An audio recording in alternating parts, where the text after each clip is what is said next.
Olá, bom dia, ou boa tarde, ou boa noite, não sei que horário você está cultuando a Deus neste domingo. Hoje eu resolvi fazer um pouquinho diferente, diversificar a dinâmica do nosso culto e vim aqui na nossa igreja para gravar daqui, contando com a ajuda do nosso irmão, Diácono Oberval.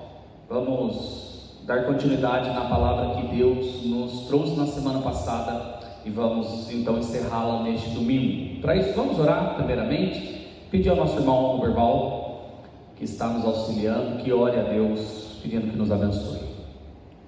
Santo Eterno Deus, graças te damos, ó Deus, pelo privilégio, ó Pai, que o Senhor nos dá de estar na Tua casa, ó Pai, e agora poder meditar um pouquinho da Tua palavra, Senhor Deus.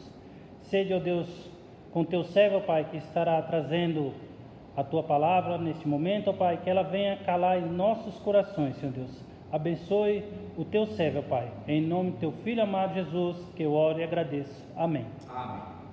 Muito bem, vamos dar continuidade no texto de Marcos capítulo 5, versos, eu vou ler dos versos 21 a 24 e depois dos versículos 35 a 43, com aquela interrupção da mulher de fluxo de sangue. Nós vamos pular, os irmãos já entenderam aquilo que Deus fez na vida dela. Marcos capítulo 5, verso 21. Tendo Jesus voltado do barco para o outro lado, afluiu para ele grande multidão, e ele estava junto do mar. Eis que se chegou a ele um dos principais da sinagoga, chamado Jairo, e vendo-o, prostrou-se a seus pés, e insistentemente lhe suplicou: minha filhinha está à morte, vem, impõe a mão sobre ela, para que seja salva e viverá. Jesus foi com ele. Pula agora para o verso 35. Falava ele ainda quando chegaram alguns da casa do chefe da sinagoga, e a quem disseram: tua filha já morreu, por que ainda incomodas o mestre? Mas Jesus, sem acudir a tais palavras, disse ao chefe da sinagoga: não temas, crê somente. Contudo, não permitiu que alguém o acompanhasse, senão Pedro e os irmãos Tiago e João. Chegando à casa do chefe da sinagoga, viu Jesus o alvoroço, e os que choravam e os que pranteavam muito. Ao entrar, lhes disse: por que estáis em alvoroço e chorais? A menina não está morta, mas dorme. E riam-se dele. Tendo ele, porém, mandado sair a todos, tomou o pai e a mãe da criança e os que vieram com ele, e entrou onde ela estava. Tomando-a pela mão, disse: Talitá cumi, que quer dizer: menina, eu te mando, levanta-te. Imediatamente a menina se levantou e pôs-se a andar, pois tinha 12 anos. Então ficaram todos sobremaneira admirados. Mas Jesus ordenou-lhes expressamente que ninguém o soubesse, e mandou que dessem de comer a menina. Muito bem, queria que você pensasse um pouquinho sobre a morte. Estamos cheirando a morte, né? Os nossos dias de hoje estão nos dando dados quase que a todo tempo, a todo momento, falando sobre números de mortos pelo Covid-19 pelo mundo. Mas deixa eu te ampliar um pouquinho os dados sobre a morte. No ano de 2017, 5.653 pessoas morreram só no Brasil de desnutrição. Olha que coisa mais interessante. A cada 46 minutos, uma pessoa comete suicídio no Brasil. Então, muito provavelmente, até o término desta mensagem, uma pessoa cometeu o suicídio no Brasil, sem contar em outros países do mundo. Olha, outra coisa também no ano de 2017, 383.961 pessoas morreram de problemas cardíacos só no Brasil. E quer ver um dado mais alarmante? A cada ano, 7.600.000 pessoas morrem de câncer no mundo. 7.600.000 pessoas no ano de 2020 morrerão de câncer. Ou seja, a morte é algo presente, a morte é algo real que está no dia a dia da nossa vida. Ou seja, enquanto vivemos, ou esperamos a morte, ou tentamos nos afastar da morte, ou tentamos descobrir coisas e achar recursos para nos livrar da morte. Esta é uma verdade. E o que Deus faz com a morte? A Bíblia nos dá vários momentos de Deus mostrando o seu poder, o seu controle sobre a morte. Falamos na semana passada sobre o poder e o controle de Jesus sobre as doenças, e hoje nós vamos ver o poder e o controle de Jesus sobre um momento terrível e o pior momento da vida de uma pessoa, que é o enfrentamento da morte. Eu queria lhe convidar então para continuar neste tema, fé para os piores momentos da vida, e hoje falar o segundo ponto desta palavra, que é fé para quando enfrentamos a morte. Fé para quando enfrentamos a morte. Eu só vou lhe colocar dentro do texto, dentro do contexto. Você se lembra que Jesus havia atravessado o mar de Tiberíades, ido até os Gerazenos, e Jesus acalmou o mar, primeiramente de Tiberíades, o mar da Galileia, entrou entre os Gerazenos, trabalhou expulsando uma legião de demônios de um homem e o transformando em um missionário. E Jesus, chegando em Cafarnaum, sua cidade, ou a cidade onde ele residia, Jesus tem então pedido do chefe da sinagoga, ou um dos chefes da sinagoga, aquele que organizava todas as coisas, chamado Jairo.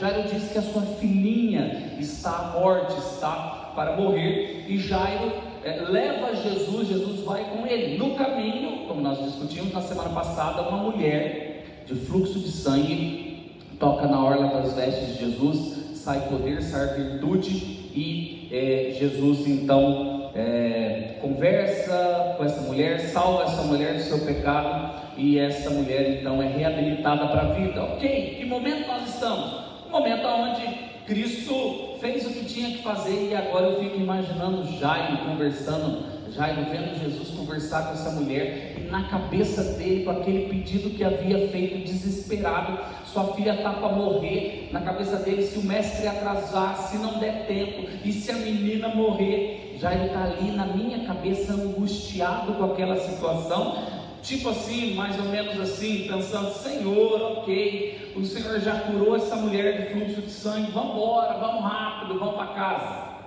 Então, o texto no versículo de número 35 inicia ou continua exatamente aí, porque nos diz: falava ele ainda, ou seja, enquanto explicava as coisas que acontecia com a mulher, essa é a ideia do texto, chegaram alguns da casa do chefe da sinagoga, que nos dá uma importância, nos mostra a importância que ele tem. Ele é um homem abastado, ele é um homem rico, ele tem subordinados, pessoas que trabalham na sua casa, servindo a ele e a família, ou pessoas que estavam com ele, estavam servindo a esse chefe da sinagoga. Falava ele ainda quando estas pessoas chegaram e falaram para ele: não incomoda mais o mestre, deixa o mestre aí, a tua filha já é morta, não incomode mais ele. É engraçado que a fé destas pessoas é uma fé para a doença, enquanto está viva, até pode acontecer, até pode fazer alguma coisa, mas quando morre, quando acaba-se a vida naquilo que conhecemos como vida, já não tem mais esperança. E é exatamente isso que acontece no mundo que nós estamos vivendo.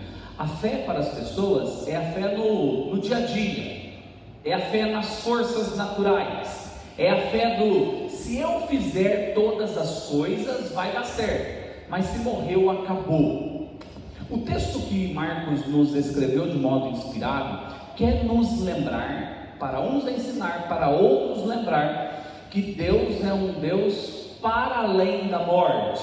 A morte não é empecilho para ele, a morte não é um momento de interrupção no projeto de Deus. Quando Deus disse que iria salvar o homem, que iria resolver o problema do Éden, Ele disse que nem a morte, ou nem isso está embutido, está contido, que nem a morte é um empecilho para os propósitos eternos de Deus.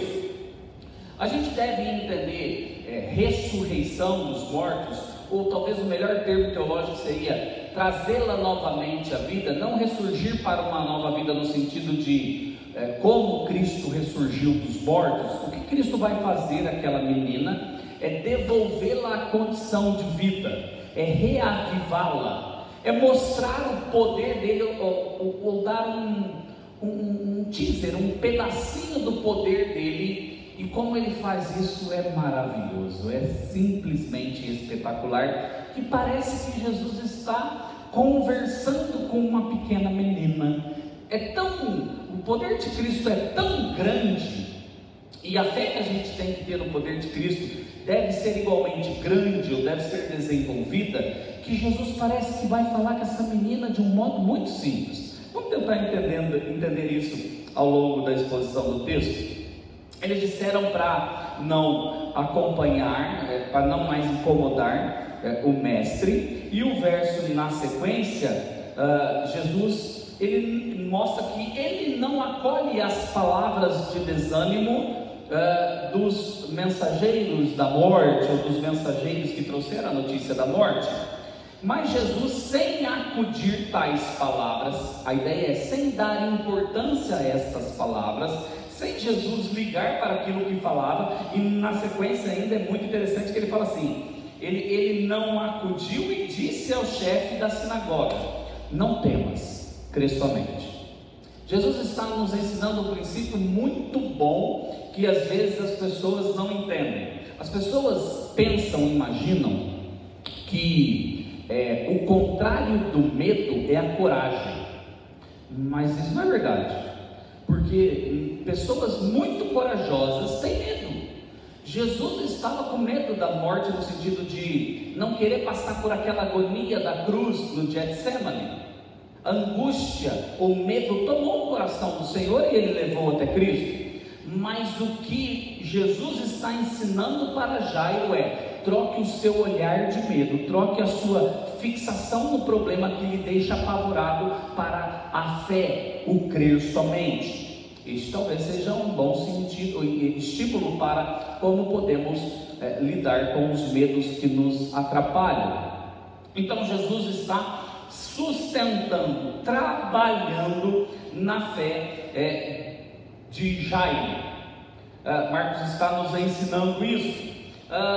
O verso 37 nos ensina o seguinte: contudo não permitiu que alguém o acompanhasse. O que é a ideia? Jesus para a multidão que está com ele. Lembre-se que aquilo deve ser espantoso. Ele acabou de fazer um milagre muito maravilhoso. Ele acabou de estancar um fluxo de sangue de uma mulher com 12 anos de problema. Aquilo deixou a multidão mais alvoroçada ainda, e seguiram ele porque a multidão ouviu o pedido de Jairo. Se lembra que Jairo se ajoelhou, adorou a Cristo. Mateus, no seu relato deste pedido de Jairo, acrescenta que Jairo reconhece que Jesus é Deus, o adora, e que a multidão está: o que será que ele vai fazer? O que será que ele está indo fazer agora? Já que a menina morreu, não estamos entendendo direito o que o Senhor vai fazer. Mas Jesus, inesperadamente, porque Jesus não está dando show nenhum, Jesus está com um propósito muito fixo no seu ministério, de manifestar aos 12 e ensinar aos 12 que Ele é Deus, que Ele é o Messias. Se lembre que nós estamos ainda dentro do contexto: quem é esse que o vento e o mar obedecem à sua voz? Jesus mostrou o poder sobre a tempestade, Jesus mostrou o poder sobre os demônios, Jesus mostrou o poder sobre a doença, e agora Jesus vai mostrar o seu poder sobre a morte. Mas de modo inesperado, ele pega somente 3 discípulos. Talvez ao contrário da multidão, Jesus não quer holofotes e Jesus quer trabalhar nos três, e ele sabe que esses três são três importantes líderes que depois vão passar para os outros. Entenda o seguinte, olha que interessante, Jesus pega Pedro, que é sabido ser a voz dos 12, é Pedro líder, é Pedro aquele que toma a frente em diversos momentos. Jesus pega João, que é o mais novo, que é o mais menino. Jesus está formando o caráter de João, e que é aquele que vai não morrer de martírio, mas vai morrer de exílio na ilha de Patmos. Ou seja, João é aquele que vai ser trabalhado mais para o último momento, é o último apóstolo a ficar vivo. E Tiago, Atos capítulo 12, verso 2, nos ensina que Tiago é o primeiro mártir. Tiago é o primeiro que vai morrer pelo nome de Cristo Jesus, pela honra de servir a Cristo Jesus. Lembre-se, Jesus quer formar o caráter desses discípulos, e ele vai mostrar algo muito maravilhoso para esses discípulos. O verso 38 nos dá um pouco do contexto histórico de como era um velório naquela época. Lembre-se que Jairo é o chefe da sinagoga, e o verso 38 está nos lembrando isso. Eles chegaram à casa do chefe da sinagoga, e muitos causavam um alvoroço. Viu Jesus um alvoroço, os que choravam e os que pranteavam. Aqui nos dá uma ideia dupla de quem estava lá. Os que choravam, coloca ali os familiares, os conduídos, os que realmente estavam velando o momento da morte, trazendo consolo. E os pranteadores, é muito interessante isso, era um grupo de pessoas que eram os profissionais da morte. O que é isso? Eram pessoas contratadas para chorar. Eram tocadores de flauta, uns que choravam e outros tocavam a flauta para fazer intervalos entre choros de pranto, desesperos, e outros que tocavam músicas tristes, fúnebres, trazendo lamento e lamúria para aquela situação. Então Jesus encontrou aquela turba, aquele alvoroço, e viu pessoas sinceras chorando e pessoas que eram profissionais do choro. Por quê? Era um contexto histórico muito comum, principalmente com um homem muito importante como Jairo. E Jesus vê aquela situação e trata isso de um modo muito peculiar. O verso 39 nos dá uma ideia de uma crítica profética. Olha que interessante. Jesus faz uma crítica àquelas pessoas, e principalmente para os pranteadores profissionais, ou seja, vocês não estão na verdade lamentando a morte, vocês estão usando do momento de morte para o benefício de vocês. Jesus diz assim aos que estavam lá: por que estáis em alvoroço e chorais? A criança não está morta, mas dorme. Jesus está fazendo uma crítica profética, porque quem pode dizer uma coisa dessa senão aquele que vai chamar a menina dos mortos? Então Jesus está já dando um aviso daquilo que ele iria fazer. Essa menina não está morta. Esta menina, ela vai responder como uma criança que dorme ao meu comando. Vamos tentar entender isso aqui, que é fundamental. Primeiro eu quero afirmar que a menina não está em coma, que a menina não está num sono profundo, que a menina não está doente somente que desmaiou. A menina realmente morreu. O relato de Lucas, no capítulo 8, versos 54 e 55, sobre este episódio, diz algo muito interessante que entendemos como morte. Lucas diz assim: entretanto ele, tomando-a pela mão, disse em voz alta: menina, levanta-te. Voltou-lhe o espírito, ela imediatamente se levantou, e ele mandou que lhe dessem de comer. Ou seja, o espírito da menina não estava mais nela. E quando Jesus ordenou que ela, talitá cumi, menina, levante, essa é a tradução literal das palavras de Cristo, o espírito volta a ela. Entendemos que morte é isso, né? o corpo, a matéria volta ao pó e o espírito volta a Deus que o deu. Ou seja, Deus, Cristo, Deus, dá ordem ao espírito para que ele volte à vida, para que ele volte a pulsar no ser daquela menina. Então, nós entendemos aqui que ela não está simplesmente em coma, ela dorme. Por que Jesus usa a expressão dormir e ele não usa a expressão clara de olha, ela morreu e eu vou trazer ela à vida? O que nós podemos aprender e ser ensinados? Muito interessante também, é uma ironia.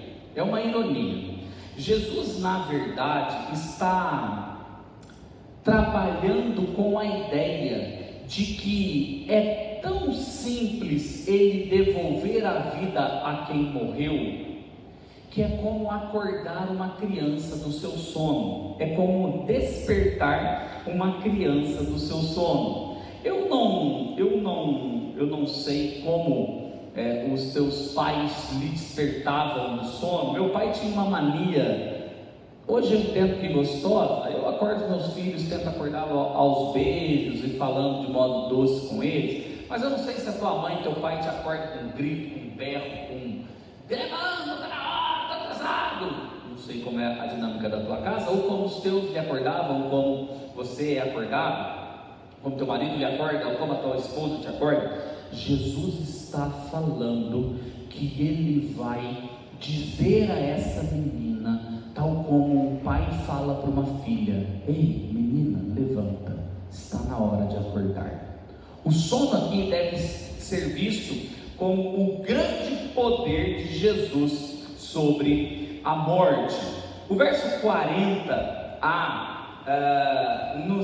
parece que está nos mostrando que tipo de pessoas estavam lá, né? E riam-se dele, ou seja, os que eram profissionais do pranto são tão hipócritas que agora, em prazo de segundos, eles mudam do pranto para o riso, para o deboche, para a falta de fé. Veja que Cristo está fazendo o milagre, está produzindo o milagre, mostrando o poder de Deus sobre a morte, pela fé que contemplou no coração de Jairo. Cristo tem aquele pedido ainda na sua mente. Cristo sabe do que foi fazer. E não houve atraso, ou o aparente atraso de Jesus ser interrompido por aquela mulher de fluxo de sangue, não é algo ruim nas mãos de Deus, é algo que vai ser transformado numa manifestação de poder maior. Jesus está contemplando, está indo por conta de Jairo. Jesus não está dando espetáculo, Jesus já tirou a multidão, Jesus já tirou os discípulos, outros 9 discípulos, Jesus só está com 3, e o texto nos ensina algo mais ainda, maior ainda. Tendo ele, porém, mandado sair a todos, sai pranteadores, sai os que choram, sai tocadores de flauta, sai todo mundo daqui. Tomou o pai e a mãe dessa menina, Pedro, Tiago e João, e foi aonde a menina estava, ao quarto da menina, a uma outra antecâmara, outra sala aqui do lado, uma anexa, nós não sabemos aonde, mas Jesus foi aonde a menina estava, e eles foram com Jesus. E aí o texto nos mostra uma das cenas mais lindas que nós podemos pensar sobre Jesus e como ele lida com a morte. Observe o verso 30 e 41, diz assim: tomando-a pela mão, disse. Jesus, de modo afável, em compaixão e doce, toma a morta pela mão. Lembre-se que Moisés havia prescrito que o judeu não podia tocar no morto, tocar no cadáver, mas Jesus sabe que aquela menina será devolvida à vida. É paradoxal, Jesus enfrenta a morte porque sabe que ele dá a vida. Ele toca a mão da menina e chama a Talitá cumi. Literalmente menina, levanta-te, eu te mando. É uma força de tradução para mostrar que isso é um imperativo, para mostrar que isso é uma ordem. Não tem no original eu te mando, mas o tradutor de modo correto coloca aqui para mostrar a intencionalidade do que Cristo está fazendo. Eu te mando, eu te ordeno. Tal como você acorda o teu filho pela manhã, tal como você fala para a tua esposa, para o teu esposo, tal como você trata o teu pai ou a tua mãe já de uma maior idade, espero que de modo doce, fala: ei, levanta, está na hora. Jesus fala para um morto: levanta, está na hora de levantar, está na hora de acordar, volte à vida. Jesus diz ao espírito da menina: eu te ordeno, volte para ela. O homem Deus, o Deus homem que parou o vento e a tempestade, o homem Deus, o Deus homem que disse ao endemoniado: sai. O homem Deus, o Deus homem que dele saiu o poder sem dizer nada, simplesmente emanou dele, agora diz a uma morta, uma criança, com toda a compaixão do mundo, pegando na sua mão: levanta, levanta. A menina levanta, a menina anda imediatamente. Isso é fantástico, imediatamente ela é pronta em responder. A menina se levanta e põe-se a andar, porque ela tinha 12 anos, ou seja, ela já tinha a capacidade de andar. Ela é devolvida às suas funções normais, é isso que Marcos está nos relatando. Então ficaram todos admirados, sobremodo admirados, muito atônitos, falando: que é isso? Que é isso que aconteceu?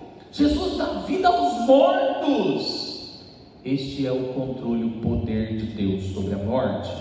E ele disse duas coisas àqueles que estavam presentes. Uma que nós devemos teologicamente entender como o tempo de revelação plena do Messias, quando ele vai ser crucificado e vai ser o Cordeiro de Deus agora de modo prático que tira o pecado do mundo. Como não é chegada esta hora ainda, expressamente ele diz aos que estavam: olha, não conta para ninguém aquilo que aconteceu. Ele leva os três para que posteriormente eles deveriam relatar isso. E nós entendemos que a fonte do escrito de Marcos, do Evangelho de Marcos, é Pedro. Pedro é o relator do Evangelho de Marcos, ou seja, nós temos nas nossas mãos o relato de Pedro. É como se Pedro dissesse aqui para a gente agora nesse domingo: ei, eu estava lá, eu vi isso realmente aconteceu. Uma menina morta levantou e começou a andar, e Jesus, para mostrar que ela está viva de verdade, ele diz: agora dá de comer para ela. Lembrando-se, ela estava doente, ela precisa comer. Lembre-se, quando Jesus ressurgiu dos mortos, o que ele fez tantas vezes com seus discípulos foi ceiar, foi partir o pão, foi comer um peixe e um pão com os discípulos. Lembra? Então sempre nós podemos ver em relatos bíblicos que a ressurreição ou reviver é visto quando a pessoa come. Esta é uma tradição e Jesus quer mostrar para os discípulos: ela realmente voltou à vida. Algumas implicações eu gostaria de deixar com você para esse domingo, que você pensasse na fé em momentos de morte. Que fé devemos ter nesses dias, quando a morte parece que chega cada vez mais perto do Brasil? Porque o mundo nos Estados Unidos morreu tanto, porque na Europa, na Itália, na Espanha, na China, em outros tantos, no Irã, em outros tantos lugares do mundo, as pessoas estão morrendo, e o Brasil vai aumentando a sua contagem. Que fé devemos ter? Devemos continuar tendo a fé no Cristo que manda na morte. Deixa eu te falar uma coisa: ninguém morre de véspera. O dia da tua morte está escrito pelo Senhor Deus. Então eu não vou tomar cuidado, então eu vou fazer o que eu quiser. Não tente o Senhor teu Deus. O que o texto está nos dizendo é: Deus, Cristo Deus tem poder sobre a morte, e não tenha medo de enfrentar a morte. Crê somente, creia que Ele é poderoso para dizer para a morte diante de você: não é hora, ou é hora. Ela obedece a sua ordem. É a primeira coisa que o texto está nos ensinando. Ele é o Deus que controla a morte. Outra coisa que eu entendo nesse texto é: quando ninguém creu, Jairo creu. Você já reparou que quando os anunciadores da morte, né, os que trabalhavam na casa de Jairo foram e falaram: não incomode mais o mestre. Isso nos parece muitas vezes, quando as pessoas que não creem nos desestimulam a crer, querem que a gente tire o foco da fé no Senhor Deus e comece a pensar somente na desgraça, somente no problema, somente nas dificuldades, somente na possibilidade da morte. Deus está dizendo para a gente nesse domingo: não fique com medo, creia somente, não temas, creia. Esta é uma situação onde a fé de Jairo está sendo trabalhada. Deus está trabalhando, mudando, aumentando a fé de Jairo, e as crises da vida, elas servem para nos fazer crer mais, crescer em fé. Cantamos na semana passada o cântico tão cantado nas igrejas evangélicas, que cada vez que a nossa fé é provada, o Senhor nos dá a chance de crescer um pouco mais. Crescer em que, senão na fé?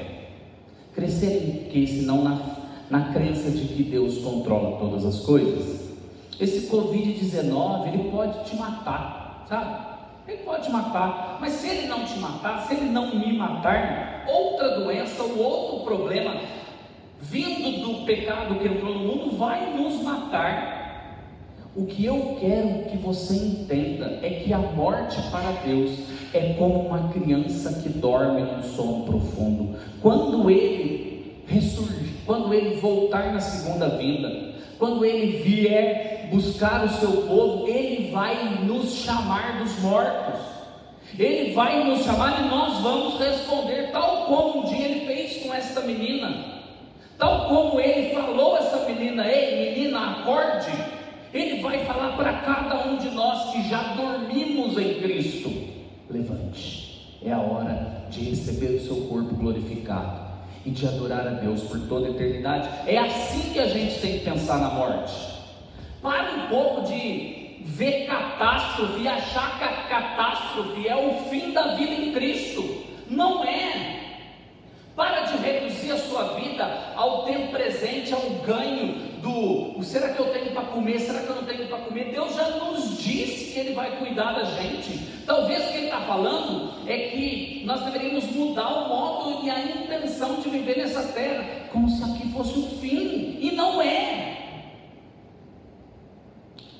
Esse é o final do ensino de Cristo Jesus, de uma sessão muito interessante, aonde ele está respondendo para os seus discípulos: eu controlo o vento e a tempestade, eu controlo as forças naturais, eu controlo o mundo espiritual caído, os anjos e demônios, ou os anjos eleitos, eu controlo tudo que existe no mundo espiritual, eu controlo as doenças. E agora ele está falando a um pai desesperado: eu controlo a morte, eu digo para a morte até onde ela vai, ou se ela vai ou não.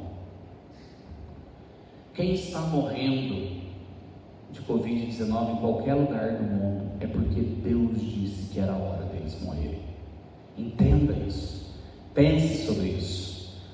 Eu quero que você, no seu desespero de vida, e aqui eu não estou falando só de morte, se alguma coisa lhe atormenta demais, e pensando que Jesus, Ele é aquele que controla a tempestade, os demônios, a doença e a morte, volte-se para Cristo nos seus desesperos e conte para Ele. Conte em oração com a sua família, conte sozinho no momento de oração, na sua cama, no seu quarto fechado. Jesus é poderoso para fazer infinitamente mais do que tudo aquilo que pedimos ou pensamos. Ele não só tem poder, mas Ele associa este poder com compaixão. Jesus, Ele tem compaixão de Jairo, e mesmo sendo interrompido ali pela mulher de fluxo de sangue, Ele não esqueceu-se de Jairo. Jesus, Ele é bom, Ele é Deus e Ele está com a compaixão exata sobre os problemas desse mundo, sobre o problema da sua vida. Não pense que Ele está somente disciplinando ou punindo, Ele está ainda tratando em amor. O autor da carta aos Hebreus nos ensina que a disciplina de Cristo é para aproveitamento. Esse momento é um momento onde nós estamos refletindo coisas da nossa vida, estamos afastados. Hoje eu estou aqui na igreja, eu e o diácono Roberval, a igreja está vazia. Quantas vezes nós quisemos vir à igreja, ou não quisemos vir à igreja, ficamos por qualquer motivo em casa, e hoje estamos trancados. Quantas vezes você não quis trabalhar, mas você não pode trabalhar, ou o governo te impede para trabalhar, ou você quer trabalhar, mas o governo não te deixa trabalhar? Você entende como o sentido e o significado do domingo foi perdido? Deus, neste controle sobre a morte, está mostrando para a gente que Ele é que manda em todas as coisas, e com compaixão está falando isso. A lição principal desse trecho é para nós colocarmos o coração, a fé no poder de Jesus. Eu não sei como é que você está colocando a sua fé, mas Deus está lhe dizendo: lance nele as suas inquietações, porque Ele é o Deus que controla a morte. Jesus não é somente o Deus soberano sobre coisas quaisquer, Ele é o Deus soberano sobre a vida e sobre a morte. Ninguém vive e ninguém morre senão por Ele. Jesus é quem está sustentando a fé de Jairo. Entenda, quem vai sustentar a sua fé em todo esse processo é Cristo. É Cristo que reanima Jairo, é Cristo que nos reanima. Por isso corra para Ele, por isso vá até Ele. Por fim, numa última aplicação, o Senhor Jesus parece que demorou, não demorou? Parece que demorou, parece que foi atrasado. Parece que o jeito estava indo e era só colocar a mão nessa menina, essa menina ia ser curada, mas a mulher interrompeu aquele negócio, a multidão apertou, a mulher segurou, e ele para explicar para uma mulher, sabe assim: meu Deus, já curou a mulher, vai embora. Não, Deus não atrasou. Eu não sei porque às vezes Deus não fez na sua vida alguma coisa mudando a situação, mas se Ele não fez, propósito Ele tem, propósito amoroso, porque todas as coisas, todas são todas, inclusive a morte, coopera para o bem daqueles que amam a Deus.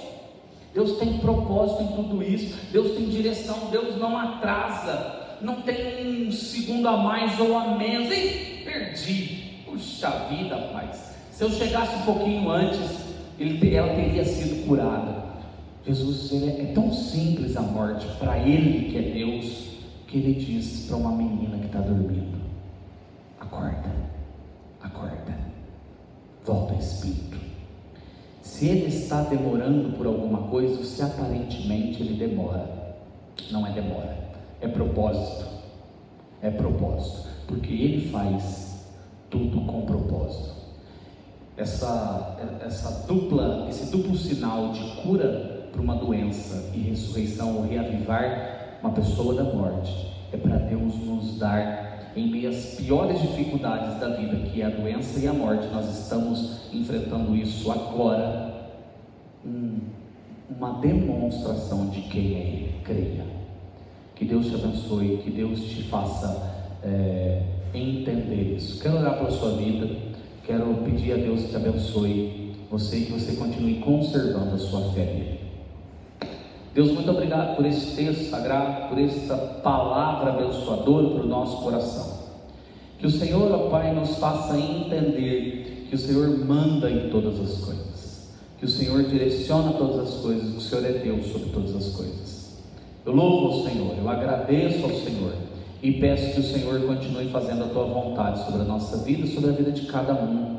Se os irmãos que estão ouvindo, se as pessoas que estão ouvindo estão com medo da morte, com medo de alguma coisa, que o Senhor os faça crer, que eles sejam estimulados a crer que o Senhor não é somente o Deus que manda sobre as tempestades, sobre os demônios ou sobre a doença. O Senhor é o Deus também que manda sobre a morte. Ninguém vai morrer na velha véspera de alguma coisa. Todos iremos morrer quando o Senhor nos determinou. E muito mais do que isso, a morte não é um empecilho para o seu poder. O Senhor demonstrou aqui nesta menina que a morte é vencida como um sono profundo, uma pessoa que dorme quando é acordada. É isso que o Senhor exerce sobre os teus filhos, sobre todos. Obrigado, eu louvo, agradeço e peço no nome e no amor de Cristo Jesus.